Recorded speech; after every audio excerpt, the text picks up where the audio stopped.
നാടിൻ്റെ റാണിയായ കൊച്ചി. കൊച്ചി കണ്ടവന് അച്ചി വേണ്ട എന്നൊരു പഴഞ്ചൊല്ലുണ്ട്. ഫോർട്ട് കൊച്ചി കണ്ട ഏതൊരാൾക്കും തോന്നുന്ന ഒരു കാര്യമാണിത്. അത്ര മനോഹരമാണ് ഫോർട്ട് കൊച്ചി.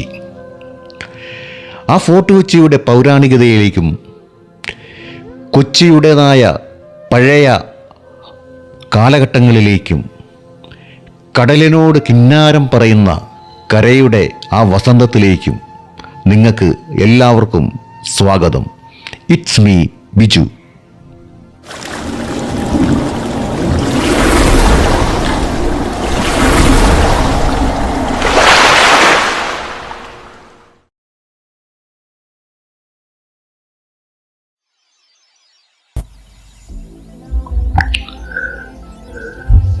ചീനവലകൾ, കൊച്ചി തീരത്തെ വിസ്മയം. ചീനവലകൾ താഴ്ത്തുന്നതും ഉയർത്തുന്നതുമായ ദൃശ്യങ്ങൾ ഫോർട്ട് കൊച്ചിയിലെ സൂര്യാസ്തമയത്തിന് മാറ്റുകൂട്ടുന്ന ഒന്നാണ് ഈ ചീനവലകൾ. ലോകത്ത് ചൈനയ്ക്ക് പുറത്ത് ഇത്രയധികം ചീനവലകൾ കാണപ്പെടുന്ന ഏക സ്ഥലം നമ്മുടെ കൊച്ചിയാണെന്ന് അറിയാമോ? നൂറ്റാണ്ടുകൾക്ക് മുൻപ് കടൽ കടന്നെത്തിയ ഒരു സംസ്കാരത്തിന്റെ ബാക്കി പത്രമാണിത്. ചരിത്രത്തിന്റെ വേരുകൾ പേര് സൂചിപ്പിക്കുന്നത് പോലെ തന്നെ ഇവ ചൈനയിൽ നിന്നും വന്നതാണ്. ഏതാണ്ട് 14-ാം നൂറ്റാണ്ടിൽ പ്രശസ്ത ചൈനീസ് സഞ്ചാരിയായ ഷെങ് ഹോ വഴിയാണ് ഇവ കൊച്ചിയിൽ എത്തിയതെന്ന് വിശ്വസിക്കപ്പെടുന്നു. കുംബ്ലായ് ഖാന്റെ ഭരണകാലത്ത് ചൈനയും കൊച്ചിയും തമ്മിലുണ്ടായിരുന്ന ആഴത്തിലുള്ള വ്യാപാര ബന്ധത്തിന്റെ തെളിവാണിത്. വാസ്തുവിദ്യയും പ്രവർത്തനവും 10 മീറ്ററിലധികം ഉയരമുള്ള മുളങ്കാലുകളിലും തടിയിലുമാണ് ഈ കൂറ്റൻ വലകൾ ഉറപ്പിച്ചിരിക്കുന്നത്. ഇതിന്റെ ഏറ്റവും വലിയ പ്രത്യേകത ഇതിന്റെ പ്രവർത്തന രീതിയാണ്. സന്തുലിതാവസ്ഥ നിലനിർത്താൻ വലിയ കല്ലുകൾ കെട്ടിനൂക്കിയാണ് ഇത് പ്രവർത്തിക്കുന്നത്. 5-6 പേർ ചേർന്ന് ഒരേ താളത്തിൽ വല വലിച്ചുയർത്തുന്നത് കാണാൻ തന്നെ ഒരു പ്രത്യേക ഭംഗിയാണ്. കൊച്ചിയുടെ വിനോദസഞ്ചാര മുഖമാണ് ഇത്. ഇന്ന് ഫോർട്ട് കൊച്ചിയിലെത്തുന്ന ഒരു സഞ്ചാരിയും ചീനവലകൾക്ക് മുന്നിൽ നിന്ന് ഒരു ഫോട്ടോ എടുക്കാതെ മടങ്ങാറില്ല. മത്സ്യത്തൊഴിലാളികൾ വല താഴ്ത്തുമ്പോഴും ഉയർത്തുമ്പോഴും ഉണ്ടാകുന്ന ആ ശബ്ദവും താളവും ഇന്നും കൊച്ചിയുടെ പ്രഭാതങ്ങളെയും പ്രദോഷങ്ങളെയും സജീവമാക്കുന്നു. നശിച്ചു പോകുന്ന പൈതൃകം. മുൻപ് ഒരുപാട് ചീനവലകൾ ഇവിടെ ഉണ്ടായിരുന്നുവെങ്കിലും ഇന്ന് അവയുടെ എണ്ണം കുറഞ്ഞു വരികയാണ്. ഇതിന്റെ പരിപാലനത്തിനുള്ള ഭാരിച്ച ചെലവും തടിയുടെ ലഭ്യതക്കുറവും ആൾക്കാരുടെ അപര്യാപ്തതയുമാണ് ഇതിന് കാരണം.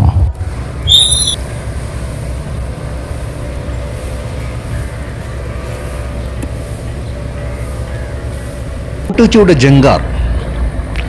ഫോർട്ട് കൊച്ചിയിൽ നിന്നും വൈപ്പിനിലേക്ക് പെട്ടെന്ന് തന്നെ നമുക്ക് എത്തിച്ചേരാവുന്ന സൗകര്യമൊരുക്കുന്നതാണ് 2 ജങ്കാറുകൾ ഫോർട്ട് കൊച്ചിയിലുണ്ട്. ഓട്ടോറിക്ഷ മുതൽ ഹെവി വെഹിക്കിൾ വരെയും ഈ ജങ്കാറിൽ കൂടെ അപ്പുറം കടക്കാനായിട്ട് സാധിക്കും. അങ്ങനെ എല്ലാം കൊണ്ടും സമ്പുഷ്ടമാണ് ഫോർട്ട് കൊച്ചി എന്ന് പറയുന്നതായ വിനോദസഞ്ചാര മേഖല. സമൃദ്ധി ഊണ്. കുടുംബശ്രീക്കാർ വെറും 20 രൂപയ്ക്ക് വയറ് നിറയെ ആഹാരം തരുന്ന ഒരു സമൃദ്ധി എന്ന് പറയുന്നതായ റെസ്റ്റോറൻറ്റ് ഫോർട്ട് കൊച്ചിയിലുണ്ട്. അതുമാത്രമല്ല, ഈ റെസ്റ്റോറൻറ്റ് 2 നില ബിൽഡിങ്ങിലാണുള്ളത്. മുകളിലത്തെ നിലയിൽ 100 രൂപ കൊടുത്തു കഴിഞ്ഞാൽ കായൽ ഭംഗി ആസ്വദിച്ചുകൊണ്ടും അനേകം ഷിപ്പുകൾ പാസ് ചെയ്യുന്നതുമായ കപ്പച്ചാലിൻ്റെ ആ മനോഹാരിതകൾ കണ്ടുകൊണ്ട് കിന്നാരം പറഞ്ഞുകൊണ്ട് നമുക്ക് ആഹാരം കഴിക്കാൻ വേണ്ടിയുള്ള സൗകര്യം അവർ ഒരുക്കിയിട്ടുണ്ട്. ഫോർട്ട് കൊച്ചിയിൽ വരുന്ന ഏതൊരു വിനോദസഞ്ചാരികൾക്കും ഇതൊരു അനുഗ്രഹമാണ് സമൃദ്ധി ഹോട്ടൽ. ഫോർട്ട് കൊച്ചിയെക്കുറിച്ച് പറയുമ്പോൾ മെഹബൂബായിയെക്കുറിച്ച് നമുക്ക് പറയാതിരിക്കുവാനായിട്ട് സാധിക്കില്ല. മെഹബൂബ്. ഫോർട്ട് കൊച്ചിയിൽ വന്ന് ആരോട് ചോദിച്ചാലും മെഹബൂബായിയെ അറിയാം. കാരണം ഒരു കാലത്ത് ഫോർട്ട് കൊച്ചിയുടെ ഹൃദയത്തുടിപ്പായിരുന്നു മെഹബൂബായി. ഇന്നും ഫോർട്ട് കൊച്ചിയുടെ തെരുവോരങ്ങളിൽ മെഹബൂബായിയുടെ സംഗീതം കേൾക്കാത്ത ഒരു പകല് പോലും മുന്നോട്ട് പോകില്ല. കാറ്റുപോലെ ദുൽഖർ സൽമാൻ്റെ ഒരു സിനിമയുണ്ടല്ലോ, ചാർലി എന്ന് പറയുന്ന സിനിമ. അതിനകത്ത് അദ്ദേഹം അവതരിപ്പിക്കുന്ന ഒരു ക്യാരക്ടറുണ്ട്, കാറ്റുപോലെ വന്ന് കാറ്റുപോലെ മറഞ്ഞു പോകുന്ന ഒരു ക്യാരക്ടർ. എനിക്ക് ഈ മെഹബൂബായിയെക്കുറിച്ച് എനിക്ക് ഓർക്കുമ്പോൾ അതാണ് എൻ്റെ ഹൃദയത്തിലും കടന്നു വരുന്നത്. അദ്ദേഹം പാടിത്തരാത്ത പാട്ടുകൾ. ഒരു കാലത്ത് മലയാള സിനിമാ വേദികളിൽ പഴയ എല്ലാ സംഗീത സംവിധായകരുടെ കീഴിലും പാട്ടുകൾ പാടിയ മെഹബൂബായി, ഒരിക്കലും ആഡംബരങ്ങളുടെ പുറകെ പോകാത്ത, തന്നെ ഏൽപ്പിക്കുന്ന പാട്ടുകൾ മാത്രം പാടുന്ന, ആ പാട്ടുകളല്ലാത്ത മറ്റൊരു പാട്ട് താല്പര്യമില്ലാത്ത മെഹബൂബായി. അദ്ദേഹത്തിൻ്റെ ആ കണ്ടത്തിൽ നിന്നും വരുന്ന ആ സ്വരമാധുരി കേൾക്കാത്ത എത്ര മലയാളികളുണ്ട്. അദ്ദേഹം ജീവിച്ചു തീർത്ത, മരണപ്പെട്ട എല്ലാം, സമയതീരത്തിൻ്റെ അപ്പുറത്തേക്ക് അദ്ദേഹം യാത്രയായതടക്കം എല്ലാം ഉള്ളത് ഈ ഫോർട്ട് കൊച്ചിയിലാണ്. ഫോർട്ട് കൊച്ചിയുടെ തെരുവുകളിലൂടെയുള്ള നടത്തം വെറുമൊരു യാത്രയല്ല, അത് കാലത്തിൻ്റെ പാദമുദ്രകളിലൂടെയുള്ള ഒരു സഞ്ചാരമാണ്. അറബിക്കടലിൻ്റെ ഉപ്പുകാറ്റും ചരിത്രത്തിൻ്റെ ഗന്ധവും കൂടിക്കലർന്ന ആ ഗലികൾക്ക് പറയാൻ 1000 പ്രണയകഥകൾ ഉണ്ടാകും. ഫോർട്ട് കൊച്ചിയുടെ സായാഹ്നങ്ങളെ കൂടുതൽ സുന്ദരമാക്കുന്ന ചില കാര്യങ്ങൾ, ആ ഗലികളിലെ മാന്ത്രികത, ചുവരുകളിലെ സംസാരം, പഴയ കെട്ടിടങ്ങളിലെ പായൽ പിടിച്ച ചുവരുകളിൽ പതിഞ്ഞ സ്ട്രീറ്റ് ആർട്ട് ഓരോന്നായി നോക്കി നടക്കുമ്പോൾ അവ നമ്മളോട് നിശബ്ദമായി സംവാദിക്കുന്നത് പോലെ തോന്നും. മഞ്ഞ വെളിച്ചത്തിന്റെ ഈണം. വൈകുന്നേരമാകുമ്പോൾ തെരുവ് വിളക്കുകൾ തെളിയുന്നതോടെ ആ പ്രദേശം ഒരു പഴയ യൂറോപ്യൻ നഗരം പോലെ സുന്ദരമാകും. ആ മഞ്ഞ വെളിച്ചത്തിൽ പ്രിയപ്പെട്ടവരുടെ കൈപിടിച്ച് നടക്കുന്നത് ഏതൊരു സിനിമയെക്കാളും മനോഹരമായ അനുഭവമാണ്.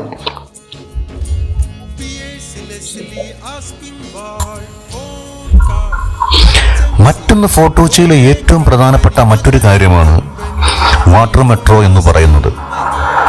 ഈ വാട്ടർ മെട്രോയിൽ കയറി നമുക്ക് ഹൈക്കോർട്ടിൻ്റെ അങ്ങോട്ടും ഒക്കെ യാത്ര ചെയ്യുമ്പോൾ കടലിൻ്റെ സൗന്ദര്യവും കരകളിലുള്ള സൗന്ദര്യവും എല്ലാം നമുക്ക് അതിൽ നിന്ന് കാണുവാനായിട്ട് സാധിക്കും. ആ തണുത്ത പശ്ചാത്തലത്തിൽ ഇരുന്നു കൊണ്ട് ആ ഫോർട്ട് കൊച്ചിയുടെ പൈതൃകമായ ആ കടലിൽ കൂടെ ഒരു യാത്ര നടത്തുമ്പോൾ മനസ്സൊന്ന് കുളിർത്തു വരും, മനസ്സിന് സന്തോഷം തരും, നമ്മുടെ ശരീരത്തിനും സന്തോഷം തരുന്ന ഒരു അനുഭവമാണ് വാട്ടർ മെട്രോ എന്ന് പറയുന്നത്. ഇവിടെ വരുന്ന വിനോദസഞ്ചാരികൾ കൂടുതലും ആശ്രയിക്കുന്നതും വാട്ടർ മെട്രോയിലാണ്. ഫോർട്ട് കൊച്ചിയുടെ ഈ തെരുവിലൂടെ നമ്മൾ നടക്കുമ്പോൾ നമ്മുടെ മനസ്സിലുള്ള എല്ലാ വിഷമതകളും മാറി നമ്മുടെ മനസ്സൊന്ന് റീഫ്രഷ് ആകുവാനായിട്ട് നമുക്ക് സാധിക്കും. കടലിൻ്റെ ഇരമ്പവും പലതരത്തിലുള്ള കച്ചവടക്കാരുടെ വിളികളും മത്സ്യബന്ധനക്കാരുടേതായ ആർപ്പുവിളികളും, എത്രയോ മനോഹരമായ ഒരു നടത്തം. സായാഹ്നങ്ങളിൽ നമ്മൾ ഇവിടെ വന്ന് നമ്മൾ മടങ്ങിപ്പോകുമ്പോൾ നമ്മളൊരു പുതിയ മനുഷ്യനായി മടങ്ങിപ്പോകുവാനായിട്ട് നമുക്ക് സാധിക്കും. അത്രമാത്രം വളരെയധികം മനോഹരമായ, മനസ്സിന് ആശ്വാസം തരുന്നതായ, മനസ്സിന് കുളിർമ തരുന്നതായ ഒരു സ്ഥലമാണ് ഫോർട്ട് കൊച്ചി എന്ന് പറയുന്നത്.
ബാസ്റ്റിൻ ബംഗ്ലാവ്.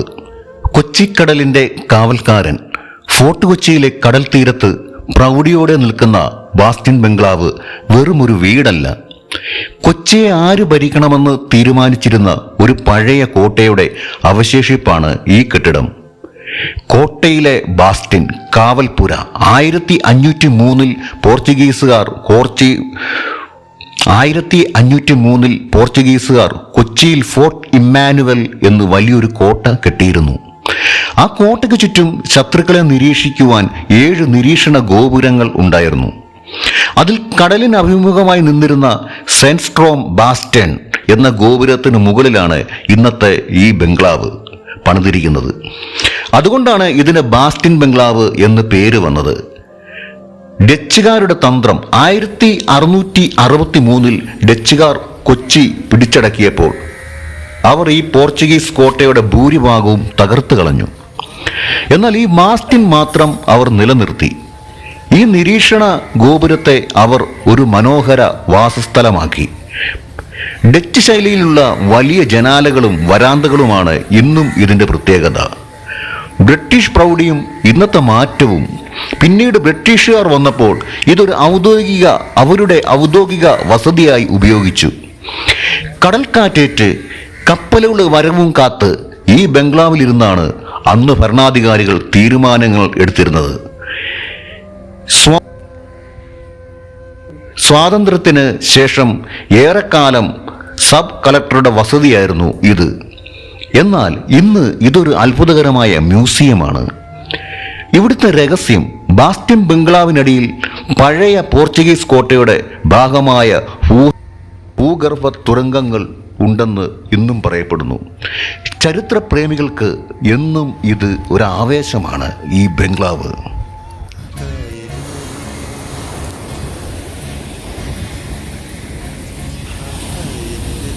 കൊടികൾ പരത്തി കുതിച്ചു പൊങ്ങിയ കമ്പനികൾ കച്ചവടത്തിന് കച്ചമുറുക്കി കനത്തു നിൽക്കും കമ്പനികൾ കായലിനരികെ കൊടികൾ പരത്തി കുതിച്ചു പൊങ്ങിയ കമ്പനികൾ കച്ചവടത്തിന് കച്ചമുറുക്കി കനത്തു നിൽക്കും കമ്പനികൾ കായലിനരികെ കൊച്ചി കായലിനരികെ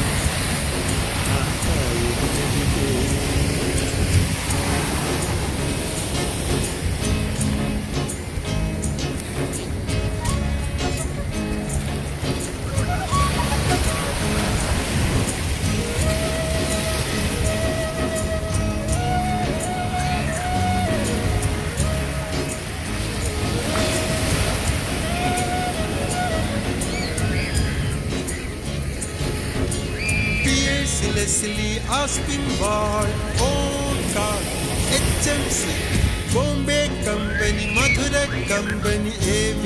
Thomas Company. കൊച്ചിയിൽ നിന്നും ചരക്ക് കേട്ടണ ചരക്കിറക്കണ നമ്മുടെ റബറും കയറും തേയില കുരുമുളകേലം നമ്മുടെ നാടിൻ വയറ് വിശക്കൻ കരട് പൊടിക്കണു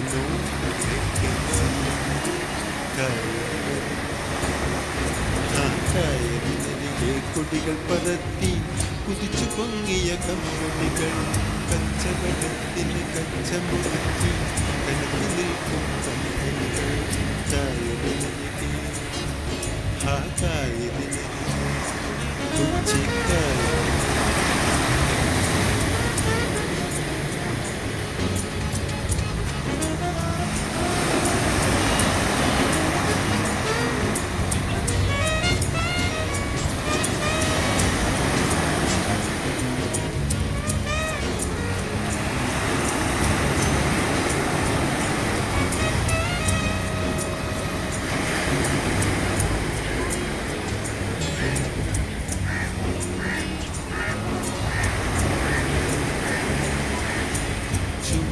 പട്ടുരുമാലും കെട്ടിക്കാല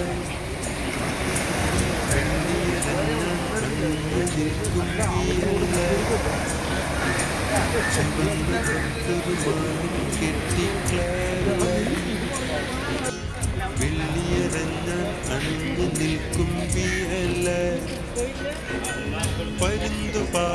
പടം പതിച്ചൊരു പ്രസിദ്ധല്ലേ, പരുന്ത് പാറും പടം പതിച്ചൊരു പ്രസിദ്ധല്ലേ, ചുരുട്ടുകുറ്റികൾ പുകച്ചു നിൽക്കും സ്റ്റീവ് ലൈൻ, ഓൾ ലൈൻ, അങ്ങനെ പല പല കപ്പലുകൾ. കൊച്ചിയിൽ നിന്നും ചരക്ക് കയറ്റണ്, ചരക്കിറക്കണ്, നമ്മുടെ റബ്ബറും കയറും തേയില കുരുമുളകേലം ഏറ്റി അയക്കണ്.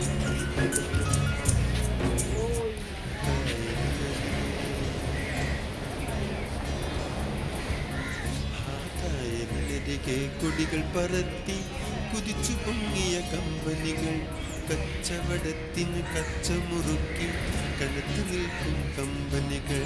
കായലിനരികെ കൊടികൾ പറത്തി കുതിച്ചു പൊങ്ങിയ കമ്പനികൾ, കച്ചവടത്തിന് കച്ചമുറുക്കി കനത്തു നിൽക്കും കമ്പനികൾ. കായലിനരികെ, കൊച്ചി കായലിനരികെ, കായലിനരികെ.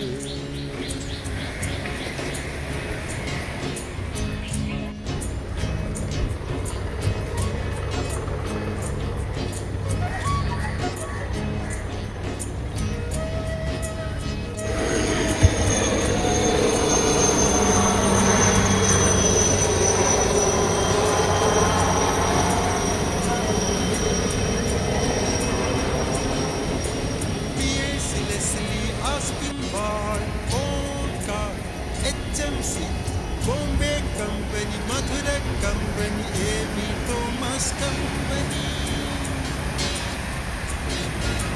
കൊച്ചിയിൽ നിന്നും ചരക്ക് കയറ്റണ, ചരക്കിറക്കണ, നമ്മുടെ റബ്ബറും കയറും തേയില കുരുമുളകേലം.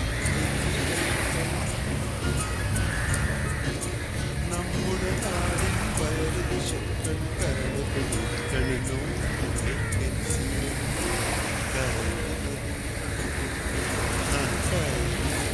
കൊടികൾ പരത്തി കുതിച്ചു പൊങ്ങിയ കമ്പനികൾ, കച്ചവടത്തിന് കച്ചമുറുക്കി കനത്തു നിൽക്കും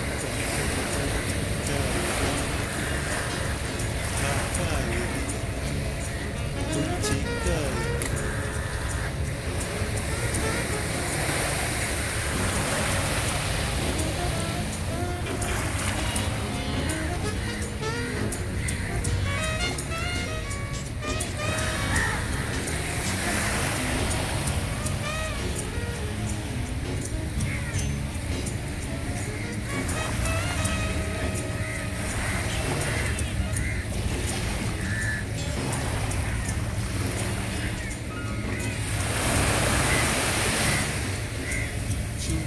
പട്ടൊരു മാലും കെട്ടി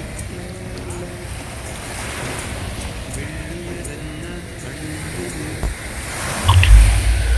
കൊച്ചി കൊച്ചി കൊച്ചി മുസരീസ് ബിനാലെ ദക്ഷിണേന്ത്യയിലെ തന്നെ ഏറ്റവും വലിയ സമകാലീന കലാരൂപങ്ങളുടെ പ്രദർശനമാണിത്. ഇതിനെക്കുറിച്ച് അറിഞ്ഞിരിക്കേണ്ട പ്രധാന കാര്യങ്ങൾ താഴെ നൽകുന്നു. 2 വർഷത്തിൽ ഒരിക്കൽ നടത്തുന്ന കലാരംഗത്തെ ഒരു വലിയ സംഗമമാണിത്. അന്താരാഷ്ട്ര തലത്തിലുള്ള പ്രശസ്തരായ കലാകാരന്മാരും പുതിയ പ്രതിഭകളും തങ്ങളുടെ സൃഷ്ടികൾ ഇവിടെ പ്രദർശിപ്പിക്കുന്നു. പ്രധാന സവിശേഷതകൾ: ഫോർട്ട് കൊച്ചിയിലെ ആസ്പിൻ വാൾ ഹൗസ്, പെപ്പർ ഹൗസ്, കാബ്രോൾ യാർഡ് തുടങ്ങിയ പൈതൃക കെട്ടിടങ്ങളിലാണ് പ്രധാനമായും പ്രദർശനങ്ങൾ നടക്കുന്നത്. കലാരൂപങ്ങൾ, പെയിന്റിങ്ങുകൾ മാത്രമല്ല, ഇൻസ്റ്റലേഷനുകൾ, ഡിജിറ്റൽ ആർട്ട്, ശില്പങ്ങൾ, വീഡിയോ പ്രൊജക്ഷനുകൾ, സംഗീതം തുടങ്ങിയ വ്യത്യസ്തമായ കലാരൂപങ്ങൾ ഇവിടെ കാണുവാനായിട്ട് സാധിക്കും.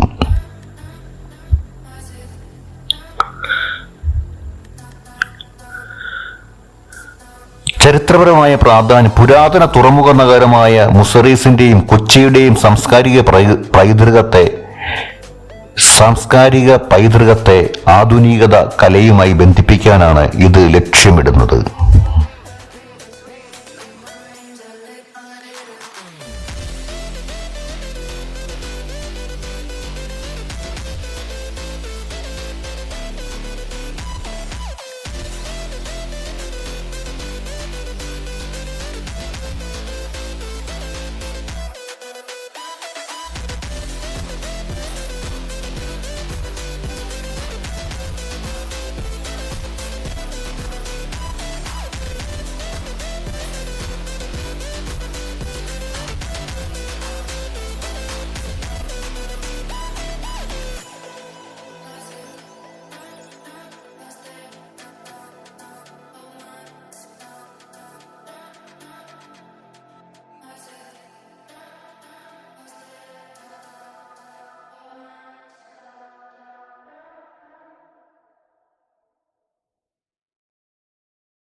വാസ്കോ ഡ ഗാമ കൊച്ചിയിൽ അന്ത്യവിശ്രമം കൊണ്ട നാവികൻ.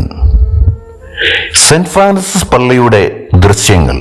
നമ്മളിപ്പോൾ നിൽക്കുന്നത് ഇന്ത്യയിലെ തന്നെ ഏറ്റവും പഴയ യൂറോപ്യൻ പള്ളിയായ സെന്റ് ഫ്രാൻസിസ് പള്ളിക്ക് മുന്നിലാണ്. 1503 പോർച്ചുഗീസുകാർ നിർമ്മിച്ച ഈ പള്ളിക്ക് ലോക ചരിത്രത്തിൽ തന്നെ വലിയൊരു സ്ഥാനമുണ്ട്. കാരണം ലോക പ്രശസ്ത നാവികൻ വാസ്കോ ഡ ഗാമയെ ആദ്യം അടക്കം ചെയ്തത് ഈ മണ്ണിലായിരുന്നു. മൂന്നാം യാത്രയും അന്ത്യവും ഇന്ത്യയിലേക്കുള്ള കടൽമാർഗം കണ്ടെത്തിയ വാസ്കോ ഡ ഗാമ തന്റെ മൂന്നാമത്തെ യാത്രയിലാണ് കൊച്ചിയിലെത്തുന്നത്. പോർച്ചുഗീസ് വൈസ്രോയിയായി അധികാരമേറ്റ് കുറച്ച് മാസങ്ങൾക്കകം 1524 ക്രിസ്മസ് തലേന്ന് അദ്ദേഹം കൊച്ചിയിൽ വെച്ച് അന്തരിച്ചു. അദ്ദേഹത്തിന്റെ ഭൗതിക ശരീരം ഈ സെന്റ് ഫ്രാൻസിസ് പള്ളിയിലാണ് അന്ന് സംസ്കരിച്ചത്. ഒഴിഞ്ഞുകിടക്കുന്ന കല്ലറ, നിങ്ങൾ ഈ പള്ളിക്കുള്ളിൽ ചെന്നാൽ വാസ്കോ ഡ ഗാമയെ അടക്കം ചെയ്ത ആ കല്ലറ ഇന്നും കാണാൻ സാധിക്കും. പക്ഷേ ഒരു ചെറിയ ട്വിസ്റ്റ് ഉണ്ട്. ആ കല്ലറ ഇപ്പോൾ ശൂന്യമാണ്. അദ്ദേഹം മരിച്ച് 14 വർഷങ്ങൾക്ക് ശേഷം, അതായത് 1538 അദ്ദേഹത്തിന്റെ മകൻ ഭൗതിക അവശിഷ്ടങ്ങൾ പോർച്ചുഗീസിലേക്ക് കൊണ്ടുപോയി. എങ്കിലും ആ ചരിത്ര സ്മരണയ്ക്കായി ആ കല്ലറ ഇന്നും അവിടെ സൂക്ഷിക്കപ്പെടുന്നു. ചരിത്രം മാറ്റിമറിച്ച നാവികൻ, യൂറോപ്പും ഇന്ത്യയും തമ്മിലുള്ള വ്യാപാര ബന്ധം തന്നെ മാറ്റിമറിച്ച വ്യക്തിയാണ് ഗാമ. അദ്ദേഹം കൊച്ചിയിൽ അന്ത്യവിശ്രമം കൊണ്ടു എന്നത് ഈ നഗരത്തിന്റെ ആഗോള പ്രാധാന്യത്തെയാണ് കാണിക്കുന്നത്. ഇന്നും വിദേശ സഞ്ചാരികൾ കൊച്ചിയിലെത്തിയാൽ ആദ്യം അന്വേഷിച്ചു വരുന്നത് ഗാമയുടെ ഈ ശൂന്യമായ കല്ലറയെക്കുറിച്ചാണ്.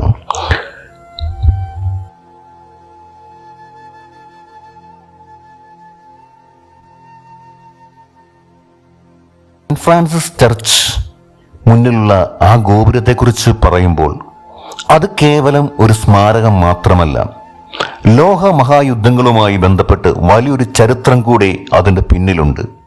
ഫോർട്ട് കൊച്ചിയിലെ ഈ പള്ളിയുടെ മുന്നിൽ നിൽക്കുന്ന ആ ഗോപുരം യഥാർത്ഥത്തിൽ ഒരു യുദ്ധ സ്മാരകമാണ്. ഇതിനെക്കുറിച്ചുള്ള പ്രധാന വിവരങ്ങൾ താഴെ നൽകുന്നു. ഒന്നാം ലോകമഹായുദ്ധത്തിന്റെ ഓർമ്മ പുതുക്കൽ 1914 മുതൽ 1918 വരെ നടന്ന ഒന്നാം ലോകമായ യുദ്ധത്തിൽ ജീവൻ വെടിഞ്ഞ കൊച്ചിയിലെ സൈനികരുടെ സ്മരണയ്ക്കായിട്ടാണ് ഈ സ്മാരകം നിർമ്മിച്ചത്. ബ്രിട്ടീഷ് ഭരണകാലത്താണ് ഇത് പണി കഴിപ്പിച്ചത്. നിർമ്മിതിയും പേരുകളും രൂപകൽപ്പന ലളിതമെങ്കിലും ഗംഭീരമുള്ള ഒരു ശിലാസ്ഥാപമാണിത്. വിവരങ്ങൾ: ഗോപുരത്തിന്റെ ചുവരുകളിൽ യുദ്ധത്തിൽ കൊല്ലപ്പെട്ട സൈനികരുടെ പേരുകൾ കൊത്തിവെച്ചിട്ടുണ്ട്. അവർ ഗ്ലോറിയസ് ഡെഡ് എന്ന വാചകം ഈ സ്മാരകത്തിൽ കാണാൻ സാധിക്കും. മാതൃരാജ്യത്തിനു വേണ്ടി ജീവൻ ബലിയർപ്പിച്ചവരുടെ ആദര സൂചകമായിട്ടാണ് ഇത് ഇവിടെ സ്ഥാപിച്ചത്. ചരിത്രപരമായ പ്രാധാന്യം: വാസ്കോ ഡ ഗാമയെ അടക്കിയ സെന്റ് ഫ്രാൻസിസ് ചർച്ച് ഇന്ത്യയിലെ ഏറ്റവും പഴയ യൂറോപ്യൻ പള്ളികളിൽ ഒന്നാണ്. ആ പള്ളിയുടെ പരിസരത്ത് തന്നെ ഈ യുദ്ധ സ്മാരകം സ്ഥാപിച്ചത് കൊച്ചിക്ക് ലോക ചരിത്രത്തിലുള്ള പ്രാധാന്യം വിളിച്ചോതുന്നു. കൊളോണിയൻ ഭരണകാലത്തെ സൈനിക ചരിത്രവും ക്രൈസ്തവ ദേവാലയത്തിന്റെ പാരമ്പര്യവും ഒത്തുചേർന്ന ഒരിടമാണിത്. ഇന്ന് ഫോർട്ട് കൊച്ചി സന്ദർശകർക്ക് പള്ളിക്കൊപ്പം തന്നെ ചരിത്രപരമായ കൗതുകം നൽകുന്ന ഒന്നാണ് ഈ സ്മാരക ഗോപുരം.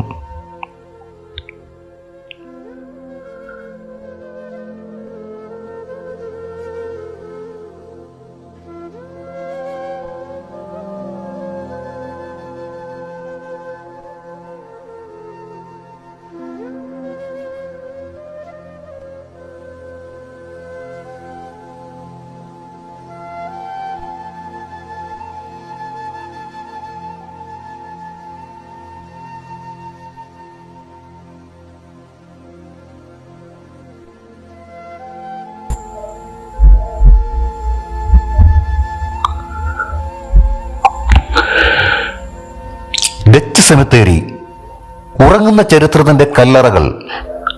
ഫോർട്ട് കൊച്ചിയിലെ സെന്റ് ഫ്രാൻസിസ് പള്ളിക്ക് സമീപം കടൽക്കാറ്റേറ്റ് കിടക്കുന്ന ഈ പഴയ സെമിത്തേരി വെറുമൊരു ശ്മശാനമല്ല, മറിച്ച് 17ഉം 18ഉം നൂറ്റാണ്ടുകളിൽ കൊച്ചി ഭരിച്ചിരുന്ന വിദേശികളുടെ നിശബ്ദമായ ചരിത്രരേഖയാണ്. ഇന്ത്യയിലെ തന്നെ ഏറ്റവും പഴയ സെമിത്തേരി 1724 ഈ സെമിത്തേരി സ്ഥാപിതമായത്. ഇന്ത്യയിലുള്ള യൂറോപ്യൻ ശ്മശാനങ്ങളിൽ ഏറ്റവും പഴക്കമുള്ള ഒന്നാണിത്. ഡച്ചുകാരുടെ ഭരണകാലത്ത് കൊച്ചിയിൽ മരിച്ച പ്രമുഖരായ സൈനിക ഉദ്യോഗസ്ഥരെയും വ്യാപാരികളെയും അവരുടെ കുടുംബാംഗങ്ങളെയുമാണ് ഇവിടെ അടക്കം ചെയ്തിരിക്കുന്നത്. ഡച്ച് ബ്രിട്ടീഷ് കാലഘട്ടങ്ങൾ ഡച്ചുകാർ പോയതിനു ശേഷവും ബ്രിട്ടീഷുകാർ കൊച്ചി ഭരിക്കുമ്പോഴും ഈ സെമിത്തേരി ഉപയോഗിച്ചിരുന്നു. ഇതിൽ ഏറ്റവും അവസാനമായി നടന്ന സംസ്കാരം 1923 പറയപ്പെടുന്നത്. അതായത് നൂറിലധികം വർഷമായി ഇവിടെ പുതിയ ശവകുടീരങ്ങൾ ഒന്നും ഉണ്ടായിട്ടില്ല. കൗതുകകരമായ മറ്റൊരു വാസ്തുവിദ്യ, സാധാരണ ശ്മശാനങ്ങളിൽ നിന്നും വ്യത്യസ്തമായി ഇവിടുത്തെ കല്ലറകൾക്ക് ഒരു പ്രത്യേക ഭംഗിയുണ്ട്. ഡച്ച് ശൈലിയിലുള്ള വലിയ കുരിശുകളില്ലാത്ത കല്ലറകളും അവയിൽ കൊത്തിവെച്ചിട്ടുള്ള പഴയ ഡച്ച്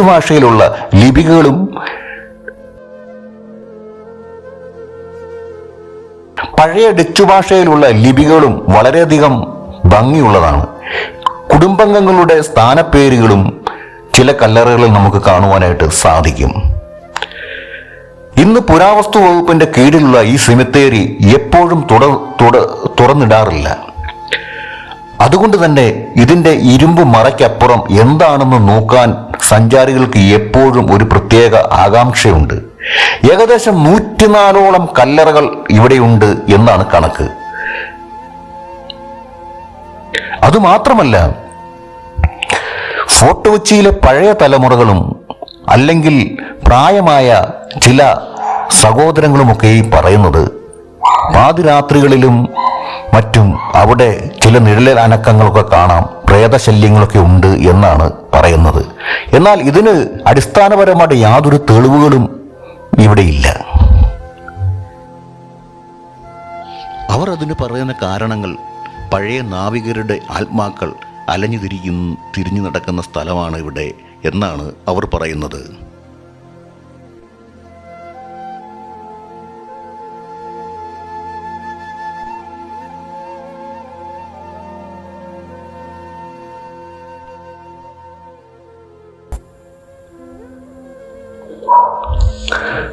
കൊച്ചിയിലെ സാന്താക്രൂസ് കത്തീഡ്രൽ ബസിലിക്കയുടെ ഏറ്റവും പ്രധാനപ്പെട്ട 5 കാര്യങ്ങൾ. ഇന്ത്യയിലെ തന്നെ ഏറ്റവും പഴക്കമുള്ള പള്ളികളിൽ ഒന്നാണ് ഇത്. 1505 പോർച്ചുഗീസുകാരാണ് ഇത് നിർമ്മിച്ചത്. ബസിലിക്ക പദവി ലോകത്തിലെ തന്നെ അപൂർവം പള്ളികൾക്ക് മാത്രം ലഭിക്കുന്ന ബസിലിക്ക എന്ന ഉന്നത പദവി ഈ പള്ളിക്കുണ്ട്. യൂറോപ്യൻ ഗോതിക് ശൈലിയിലുള്ള ഇതിൻ്റെ നിർമ്മാണം വിദേശികളെ പോലും ആകർഷിക്കുന്ന ഒന്നാണ്. ചുവർ ചിത്രങ്ങൾ, ഇറ്റാലിയൻ കലാകാരന്മാർ വരച്ച അന്ത്യ അത്താഴം ഉൾപ്പെടെയുള്ള മനോഹരമായ ചുവർ ചിത്രങ്ങൾ ഈ പള്ളിക്കുണ്ട്. പൈതൃകം കൊച്ചിയുടെയും കേരളത്തിൻ്റെയും പോർച്ചുഗീസ് പൈതൃകം വിളിച്ചോതുന്ന ഏറ്റവും പ്രധാനപ്പെട്ട ഒരു സ്ഥലമാണിത്. 1795 ബ്രിട്ടീഷുകാർ കൊച്ചി കൈക്കലാക്കിയപ്പോൾ അവർ ഈ പള്ളി പൂർണ്ണമായും തകർത്ത് കളഞ്ഞു. ഏകദേശം 100 വർഷത്തോളം പള്ളി തകർന്നു തന്നെ കിടന്നു. പിന്നീട് 1887 ബ്രിട്ടീഷ് ഭരണകാലത്ത് തന്നെ അന്നത്തെ ബിഷപ്പ് ഡോക്ടർ ജോസ് ഗോമസ് പെരേരയുടെ നേതൃത്വത്തിലാണ് ഇന്ന് നമ്മൾ കാണുന്ന രീതിയിലുള്ള ഈ മനോഹരമായ പള്ളി പുനർനിർമ്മിച്ചത്.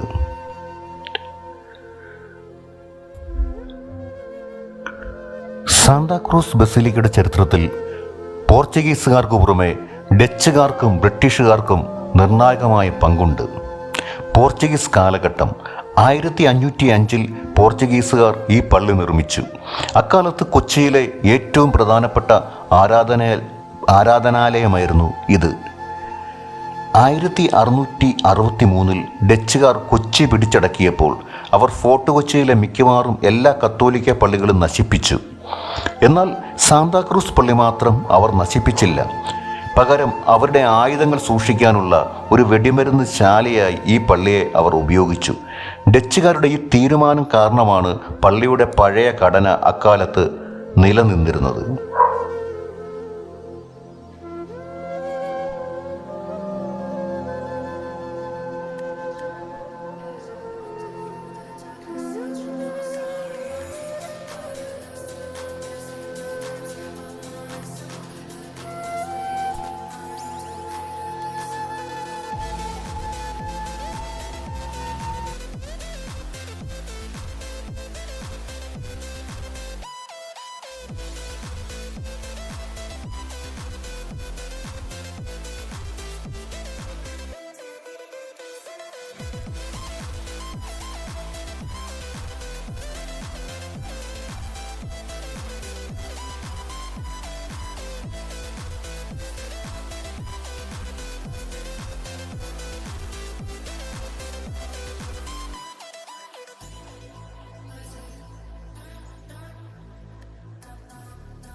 മരണത്തിനുള്ള പരിപ്പുവടയും ചായയും ഞാൻ തരുന്നുണ്ട് ജോർജ് എന്ന് മമ്മൂട്ടി പറയുന്ന ആ സീനുണ്ടല്ലോ, അതാണ് ഈ വീട്.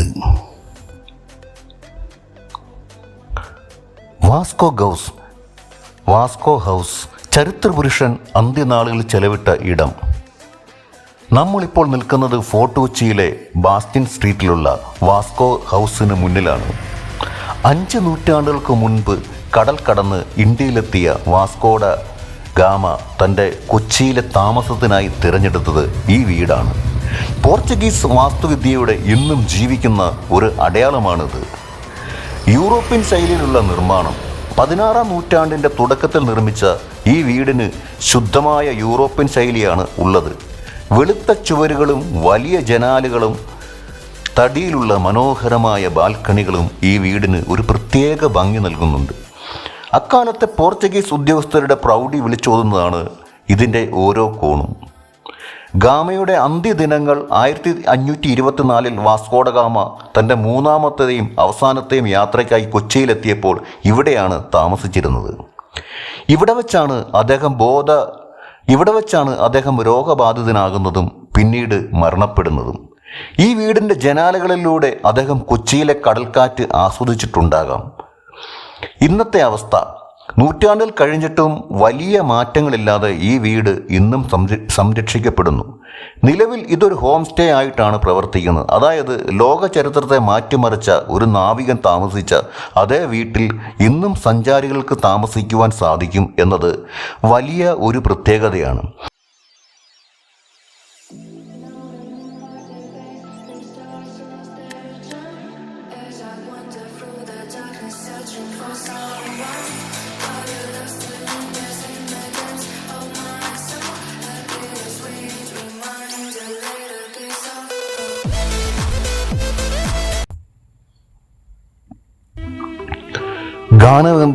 ഗാനഗന്ധർവന്റെ ഫോർട്ട് കൊച്ചിയിലെ വീട്.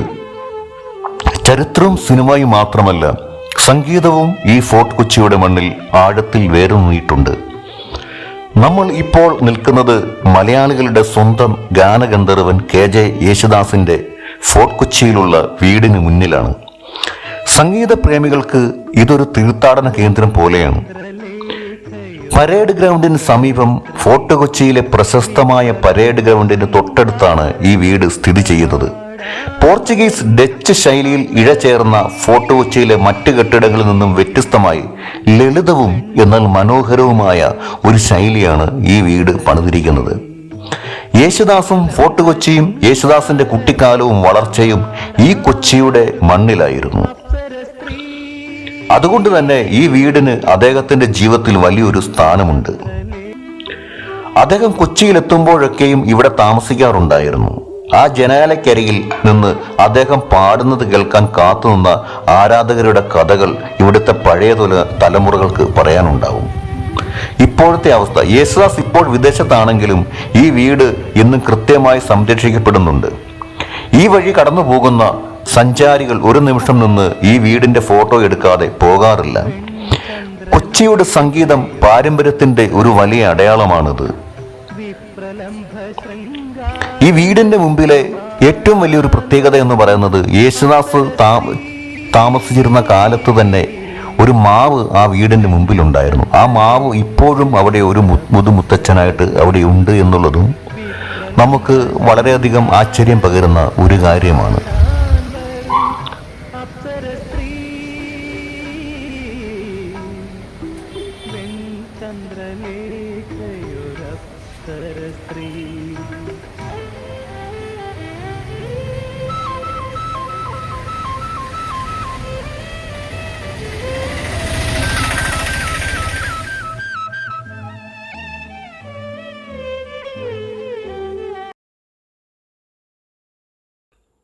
അറബിക്കടലിൻ്റെ തിരമാലകൾ താളം പിടിക്കുന്ന ചരിത്രമുറങ്ങുന്ന സുന്ദര ഭൂമിയാണ് ഫോർട്ട് കൊച്ചി. പഴയ പോർച്ചുഗീസ് മാളികകളും ഡച്ച് ശൈലിയിലുള്ള വീഥികളും ആകാശത്തേക്ക് കൈനീട്ടി നിൽക്കുന്ന ചീനവലകളും ഇവിടെ ഒരു മാന്ത്രിക ലോകം തീർക്കുന്നു. കാലം കരുതി വച്ച കൽപ്പനകളും കലയും സംഗമിക്കുന്ന ഈ കൊച്ചു തീരം ഓരോ സഞ്ചാരിക്കും നൽകുന്നത് മറക്കാനാവാത്ത ഒരു അനുഭൂതിയാണ്.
ബസ് സ്റ്റാൻഡിനെ കുറിച്ച് പറഞ്ഞാൽ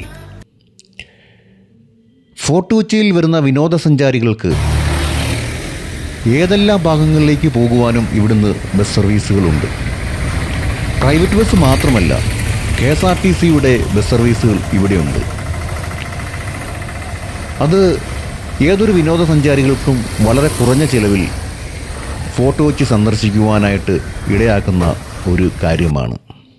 യൂണിവേഴ്സൽ മന്ന എന്ന് പറയുന്ന എൻ്റെ ഈ ചാനൽ നിങ്ങൾക്ക് എല്ലാവർക്കും ഇഷ്ടപ്പെട്ടു എന്ന് ഞാൻ വിശ്വസിക്കുന്നു. എനിക്ക് എൻ്റെ പ്രിയപ്പെട്ട സഹോദരങ്ങളോട് പറയാനുള്ളത്, നിങ്ങൾ ഈ ചാനലിലെ കഥകൾ നിങ്ങൾക്ക് പ്രിയപ്പെട്ടവർക്ക് നിങ്ങൾ അയച്ചു കൊടുക്കണം. അതുമാത്രമല്ല, നിങ്ങളുടെ വിലയേറിയ ലൈക്കുകൾ, ഷെയറുകൾ, സബ്സ്ക്രൈബ് ചെയ്യുക എന്നുള്ളതൊക്കെയും എൻ്റെ ഈ ചാനലിനെ വളരുവാനായിട്ട് സഹായിക്കുന്ന ഘടകങ്ങളാണ്. അതുകൊണ്ട് നിങ്ങൾ സബ്സ്ക്രൈബ് ചെയ്യണം. അതുമാത്രമല്ല, നിങ്ങളുടെ കമൻറ്റുകൾ എനിക്ക് വലിയതാണ്. ആ കമൻറ്റുകൾ നിങ്ങൾ ഇതിനകത്ത് ഇടണം. വീണ്ടും മറ്റൊരു നല്ല കഥയുമായിട്ട് അല്ലെങ്കിൽ മറ്റൊരു ഡോക്യുമെൻ്ററിയുമായിട്ട് നമുക്ക് വീണ്ടും കാണാം. Thank you. It's me, Biju.